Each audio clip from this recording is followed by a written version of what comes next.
It is officially cold at this latitude, but it's not quite winter yet. So I got that car running just in time to have to put it away for a few months. Until that happens though, I'm gonna take it out every day that I can. Today my wife and I decided to take it on a shakedown drive out to Tico, which is south of here a little ways and right on the Idaho border. Tico is a little farming community. They just got done filming a movie out there called Train Dreams, which is like a biopic, a fictional biopic. It looks like it's gonna maybe be in the genre of like an acid western. I'm kind of eager to go watch it whenever it comes out. In addition to being the location of an upcoming like Hollywood feature movie, there's also a really nice little bar there called C&D's that has an excellent veggie burger. And so we went there today. Yeah, we are totally inside Tico at this point, and I don't actually remember the exact way to get to C&D's, but I mean, there's one street in town, so I'm sure it's right the fuck there. Oh man, I'm going 26 and a 25. Wait, I'm going 27. Okay, there we go. I'm 24. Yeah, so this is Tico. It's not a very big town, but it is a beautiful little town. Hey, this thing actually pronounced it correctly. That's amazing. This thing usually pronounces shit completely wrong. Not like Vancouver-C? Vancouver-C. Yeah, we still joke about how this thing pronounces Vancouver, BC, because it is unencumbered by human lips, and so it says letters too close together for a human to be able to say it that fast. And Vancouver, BC is a particularly hilarious one. Anyway, there is C&D's, I believe, up there on the left, and we're gonna go get some lunch.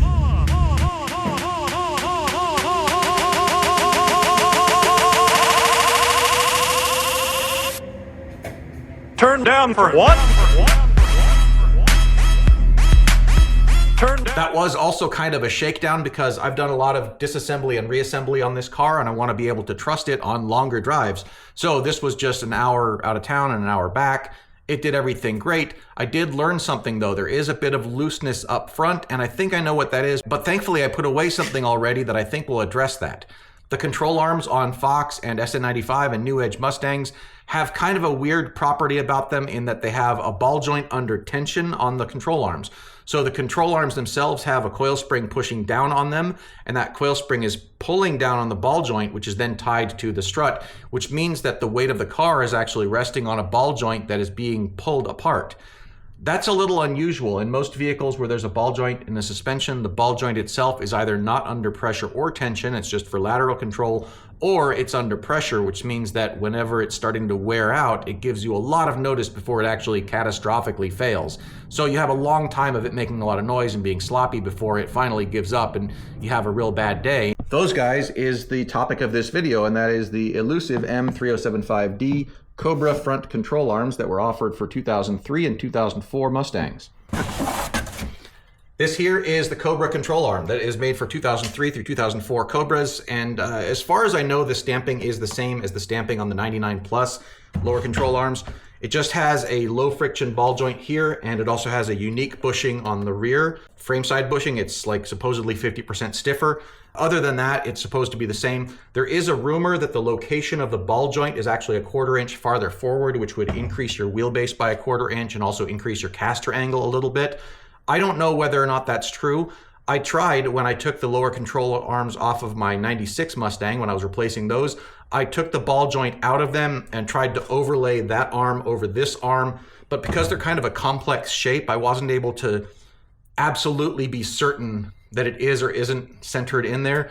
There are already tutorials on how to install lower control arms in this cars. I don't think that I can add anything to that. I've tried stacking these things on each other multiple different ways and holding them up against each other and trying to make sure that these guys are plumb with each other, and I've tried making marks on this board of where the ball joint lands and stuff like that, and I can't absolutely rule out or rule in that there's a difference in where the ball joint is. It keeps looking like the ball joint on the newer ones is actually forward by maybe 2 millimeters, maybe 3 millimeters. It just keeps looking like that, but I can't conclusively prove it.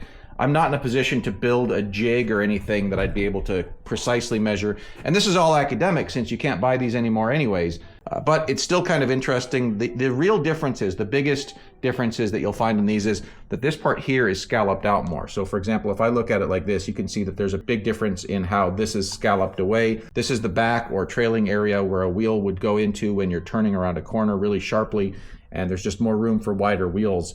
I do doubt that these are original because this ball joint is still in really tight condition. I haven't checked, of course, the passenger side yet, but I just find it hard to believe that these guys have 250,000 miles on them. So maybe I'm replacing them a little earlier than I actually have to. Still, the peace of mind is going to be worth it, I think.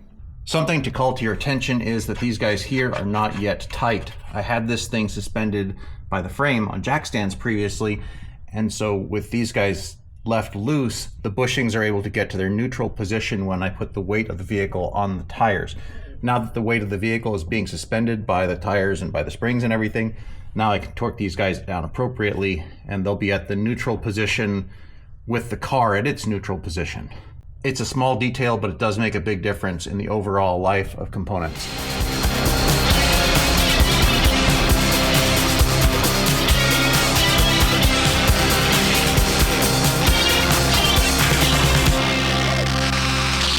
Alignment looks good. I don't have adjustable caster camber plates. It's just OEM replacement upper strut mounts because the car is at stock ride height and I don't really feel the need to change that.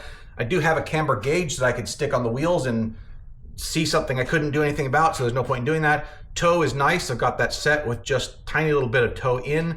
Thankfully, since I have the tools, I can just fine tune it over the course of a few drives. I know that that's more effort than bringing it to an alignment shop, but also alignment shops cost money. They got to make it too, but I don't make enough to make them make it. You get the picture.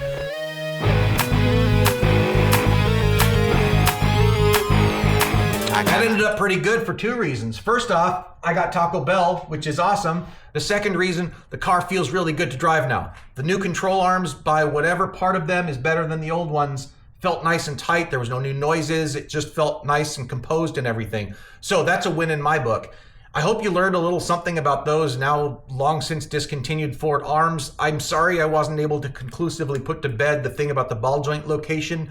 A lot of people have said that extending the wheelbase on these cars by some tiny fraction does make them drive better, at least at high speeds.